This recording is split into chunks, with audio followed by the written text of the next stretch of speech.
staged UFO attack on Earth. We have been preconditioned by all the media for the past couple of decades to slowly but surely start accepting the existence of aliens and UFOs.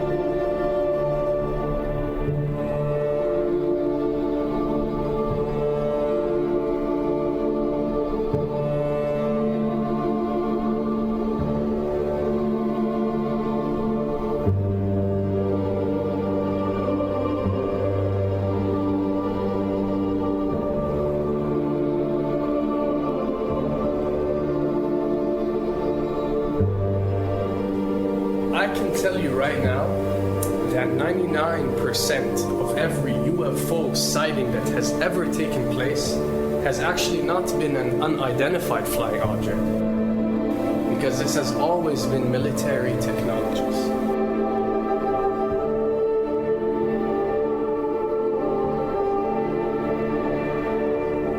Another thing I'd like to point out is surveys and questionnaires. You know, we get surveys and questionnaires all the time, sent out by the state or by the government or by our rulers and our officials and so on and so forth. Do you really think that these ruling powers care about what you think? Do you really think that they're waiting to ask you and receive your answer before making a decision?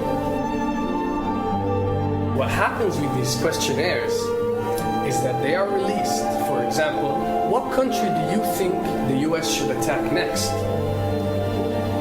And if it yields back results like 70% of the US population believe Iran is the next country that should be attacked, this is actually a study conducted for the effectiveness of the media propaganda that they are using. So when they get such results, they look at it and they be like, all right, amazing. Our media propaganda is working. We are purposely trying to manipulate people to think that Iran should be the next one. And check out the survey results. We're doing a great job in propaganda. That's what it's all about. And if the results come back and they aren't up to par, so let's say 20% want war with Iran and 80% want actual peace, they say, okay, so now we have to go and rework our media propaganda and make it more effective so these percentages change. Why am I saying this? Because of the UFO phenomenon. Since the 60s, the amount of people who believe in extraterrestrials have skyrocketed, and they're only increasing day by day in our modern world. This only confirms the success and the plans that are taking place to first manipulate you to believe in UFOs, and second, to conduct a UFO attack that is going to force the whole world to unite to fight off this enemy and accept the New World Order. A former Canadian government official is warning we may be on the verge of intergalactic war, saying, quote, the Bush administration has finally agreed to let the military build a forward base on the moon, which will put them in a better position to keep track of the comings and goings of visitors from space, and to shoot at them if they so decide. I was introduced to the late Dr. Wernher von Braun in the U.S., the father of rocketry. In my first meeting with him, during that first 3.5 hours, he said to me, Carol, you will stop the weaponization of space, because there is a lie being told to everyone that the weaponization of space is now first being based upon the evil empire, the Russians. There are many enemies, he said, against whom we're going to build this space-based weapon system, the first of whom was the Russians, which was existing at that time. Then there would be terrorists. Then there would be third world countries. Now we call them rogue nations or nations of concern. Then there would be asteroids. And then he would repeat to me over and over, and the last card, the last card, the last card would be the extraterrestrial threat. As a military strategist, as a person who worked on the MX missile, which I did later, he said, you will find that there is going to be a spin to find some enemy against whom we have to build space-based weapons, and now we should expect the spin. And that's the formula, except that it's all based on a lie. A supersonic saucer. Called the Silver Bug, it was truly revolutionary. The plans show in detail a multi-jet engine craft that boasted amazing maneuverability and speed. It's an intriguing thought that this concept may tie in with the work of the German scientists who brought saucer technology to the US at the close of the Second World War. What was needed were certain cover stories. What do you do when people are spotting aircraft and then telling reporters that they've seen something very unusual flying out of an airbase in Nevada?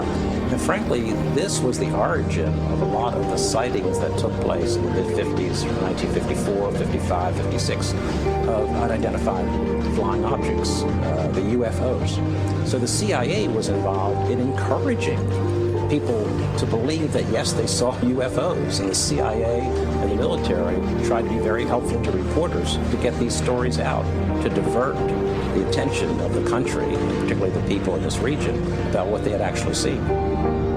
Mexican Air Force pilots capturing on videotape what are said to be 11, count them, 11 UFOs. The Mexican Air Force has released a video that some of you are going to find difficult to believe. A journalist says it shows images of UFOs tracking a Mexican military plane. So what's the truth about UFOs? The story of successive attempts to develop radically new forms of flight, conducted under the strictest secrecy, is inextricably bound up with our relationship with UFOs over the last 60 years.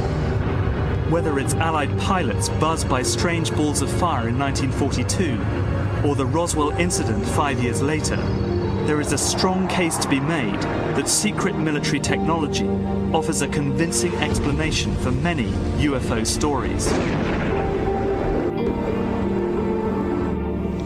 Anytime the government has secrets that they can keep from us, they can manipulate us by those secrets. In essence, they still remain 25 years at least ahead of us in technology, information, and knowledge, and secrets, and they are using them against us. I heard over the years many times over that the plan to usher in the New World Order would be to make all the people in this country and around the world feel totally helpless to prevent the New World Order from occurring, this world dominance plan, by saying that we had been invaded by aliens, so that we would say, oh, please, UN, come in and help us all. So bear in mind that there is a planned orchestration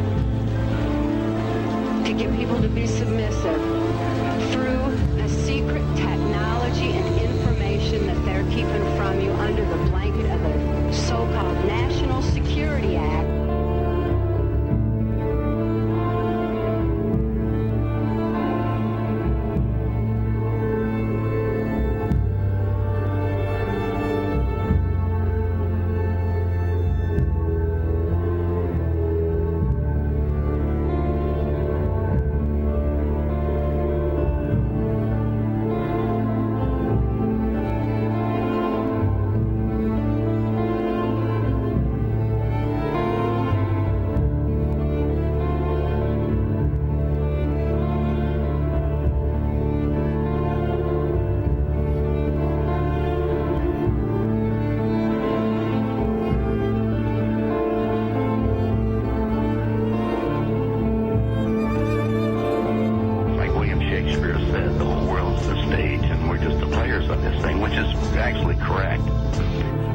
Perhaps we need some outside universal threat to make us recognize this common bound. I occasionally think how quickly our differences worldwide would vanish if we were facing an alien threat from outside this world.